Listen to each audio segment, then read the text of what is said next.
झारखंड विधानसभा के पहले चरण में 13 नवंबर को 43 सीटों पर होने वाले चुनाव के लिए आज अधिसूचना जारी। इसके लिए 25 अक्टूबर तक पर्चे भरे जा सकेंगे। ऑनलाइन नामांकन की भी सुविधा उपलब्ध रहेगी। झारखंड विधानसभा चुनाव को सभी दलों ने अपनी तैयारी तेज कर दी है। इसी बीच झारखंड की राजधानी रांची से बड़ी खबर सामने आ रही है, जहां एनडीए के बीच सीट शेयरिंग की घोषणा हो गई है। रांची के प्रदेश बीजेपी कार्यालय में बीजेपी और आजसू के संयुक्त संवाददाता सम्मेलन पर सीट शेयरिंग का ऐलान कर दिया है। झारखंड में एनडीए के अंदर बीजेपी 68, आजसू 10, जेडीयू 2 और लोजपा 1 सीट पर चुनाव लड़ेगी। कुड़ू प्रखंड के बड़की चांपी के कुंदगड़ा करंज टोली में कुआं में गिरे सियार का रेस्क्यू ग्रामीणों के सहयोग से वन विभाग के वाचर सुरेंद्र राम के द्वारा किया गया। ग्रामीणों के द्वारा सूचना के बाद सियार को कुआं से सुरक्षित बाहर निकालकर वापस जंगल में छोड़ दिया गया, जिसमें तुलसीराम, रामसेवक राम, रंजीत सिंह सहित अनेक ग्रामीणों का अहम योगदान रहा। झारखंड चुनाव प्रभारी शिवराज सिंह चौहान ने कहा कि झारखंड में बीजेपी, आजसू, जेडीयू और लोजपा साथ मिलकर चुनाव लड़ेगी।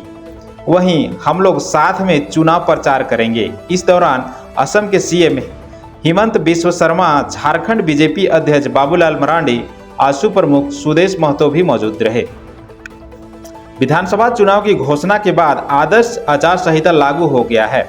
आचार संहिता के पालन को लेकर बीडीओ प्रवेश कुमार साव, सीओ मधुश्री मिश्रा ने कुड़ू प्रखंड के क्षेत्र का दौरा किया। राजनीतिक दलों के पोस्टर, बैनर, झंडा को हटवाया। वहीं राजनीतिक दलों के प्रखंड अध्यक्ष, सचिव सहित अन्य पदाधिकारियों को दिया निर्देश, 2 दिनों के अंदर दीवार लेखन, पोस्टर, बैनर को हटाया जाए, नहीं तो होने वाले आचार संहिता का उल्लंघन माना जाएगा। एनडीए में बनी सीटों पर सहमति, आजसू 10, जदयू 2, लोजपा 1, भाजपा 68 सीटों पर उतारेंगे अपना प्रत्याशी। आजसू को मिले सीटें सिल्ली, रामगढ़, गोमिया, डुमरी, मांडू, ईचागढ़, मनोहरपुर, जुगसलाई, पाकुड़, लोहरदगा। लोजपा को चतरा सीट, जदयू को जमशेदपुर पूर्वी व तमाड़ सीट मिली है। गुरुवार की सुबह रांची से हजारीबाग की ओर जा रहा एक पाइप लोड ट्रेलर अनियंत्रित होकर रेलिंग से टकराया और पलट गया। दुर्घटना में ट्रेलर भी पूरी तरह से क्षतिग्रस्त हो गया है और उसमें लोड पाइप सड़क पर चारों ओर बिखर गया है। दुर्घटनाग्रस्त ट्रेलर को सड़क से हटाने के लिए हाइड्रा और क्रेन को मंगवाया गया है और सड़क से वाहन को हटाया गया। मांडर रांची डाल्टनगंज मुख्य मार्ग में मांडर थाना क्षेत्र के फ्रेंड्स ऑटो टीवीएस शोरूम के समीप हुए सड़क दुर्घटना में एक व्यक्ति घायल हो गया, जिन्हें गंभीर चोट आई है। घायल युवक की नहीं हो पाई है पहचान, जिसे मांडर रेफरल अस्पताल में प्राथमिक उपचार के लिए भेजा गया है। पलामू जिले के प्रतिबंधित नक्सली संगठन भाकपा माओवादी के खिलाफ पलामू पुलिस को मिली बड़ी सफलता। पुलिस ने पिपरा के पहाड़ी इलाके में नक्सलियों के हथियार का डंप बरामद किया, जहां से करीब 1000 जिंदा कारतूस व एक 303 का राइफल, AK-47, SLR, इंसास समेत कई हथियार बरामद हुआ है। उपायुक्त सह जिला निर्वाचन पदाधिकारी रांची द्वारा रांची जिला में विधानसभा चुनाव 2024 के प्रथम चरण के नॉमिनेशन को लेकर प्रेस कॉन्फ्रेंस किया। भारतीय रेलवे ने एडवांस टिकट बुकिंग व्यवस्था में बड़ा बदलाव किया है। नई व्यवस्था के मुताबिक अब यात्रा से महज 60 दिन पूर्व ही टिकट बुक किया जा सकेगा। अब तक रेलवे यात्रियों को 120 दिन पहले से टिकट बुक करने की सुविधा देता था। रेलवे की यह नई व्यवस्था 1 नवंबर 2024 से लागू होने जा रही है। हालांकि 31 अक्टूबर तक टिकटों की बुकिंग में कोई बदलाव नहीं किया गया है। अभी ट्रेनों के टिकट बुकिंग IRCTC के वेबसाइट ऐप के अलावा रेलवे के बुकिंग काउंटर से होती है।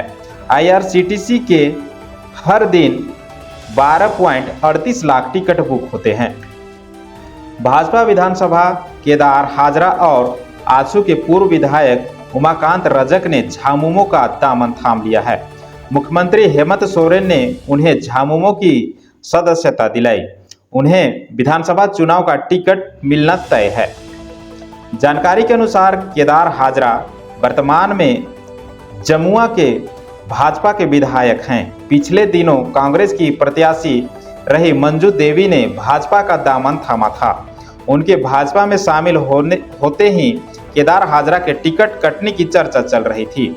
इसी वजह से उन्होंने झामुमो की सदस्यता ली। उन्हें जमुआ से झामुमो की प्रत्याशी बनाएगी। गोमिया झारखंड के पूर्व मंत्री माधवलाल सिंह ने साडम स्थित अपने आवास में कार्यकर्ता के साथ गुरुवार को बैठक की। सभी से राय शुमारी करने के बाद अपने पुत्र पूर्व जिला परिषद प्रकाश लाल सिंह को चुनावी मैदान में उतारने की घोषणा की। उन्होंने कहा कि जनता मुझे तन मन धन से सहयोग कर 1985 से लगातार चुनाव में मदद कर रही है। बहराइच में महसी के महाराजगंज क्षेत्र में स्थिति अब सामान्य हो गई है, लेकिन गुरुवार को राम गोपाल मिश्रा की हत्या के आरोपी को पुलिस और एसटीएफ ने एनकाउंटर कर दिया है। बताया जाता है कि दोनों ही आरोपियों ने नेपाल की ओर भागने की कोशिश की थी। इसके बाद पुलिस के साथ उनकी मुठभेड़ हुई। झारखंड राज्य प्रदूषण नियंत्रण बोर्ड ने दीपावली, छठ और गुरु पर्व पर आतिशबाजी के लिए समय निर्धारित कर दी है। इन दिनों पर्व पर 2 घंटे तक आतिशबाजी की जा सकेगी, जबकि क्रिसमस और न्यू ईयर पर मात्र 35 मिनट तक आतिशबाजी करने का समय तय किया गया है। बोर्ड द्वारा तैयार दिशा निर्देश के अनुसार दीपावली की रात को 8 बजे से 10 बजे तक ही पटाखे जलाने की इजाज़त होगी। छठ के दिन सुबह 6 से 8, गुरु पर्व पर रात 8 से 10 और क्रिसमस व नए साल पर 31 दिसंबर की रात 11:55 से 12:30 तक आतिशबाजी की अनुमति रहेगी। लातेहार बालूमाथ आपराधिक गैंग ने लेवी की मांग को लेकर हाईवा में लगाई आग। हाईवा जलकर पूरी तरह से खाक। घटना का अंजाम अपराधी संगठन के प्रदीप गंजू पर्चा छोड़कर लिया है। जिम्मेवार मौके से बालूमाथ पुलिस ने बरामद किया हस्तलिखित पर्चा। पर्चे में मगध कोलियरी में काम करने वाले सभी कोयला व्यवसायी, रेलवे ठेकेदार, कोयला लिफ्ट को दी गई है सूचना। धनबाद के गुरुवार की देर रात सड़क हादसे में दैनिक भास्कर अखबार के पत्रकार अजय तिवारी गोमो निवासी की मौत हो गई। जानकारी के अनुसार वह अपने कार्यालय से काम खत्म होने के बाद मध्य रात्रि अपने निवास स्थान कोयलांचल सिटी जा रहे थे। इसी क्रम में 8 लेन रोड स्थित लेमन चिल्ली के पास किसी जानवर के आ जाने से अनियंत्रित होकर बीच सड़क पर गिर गए और फिर अचेत हो गए। जब उन्हें अस्पताल में ले जाया गया तो डॉक्टरों ने उन्हें मृत घोषित कर दिया। वे अपने पीछे भरा पूरा परिवार छोड़ गए।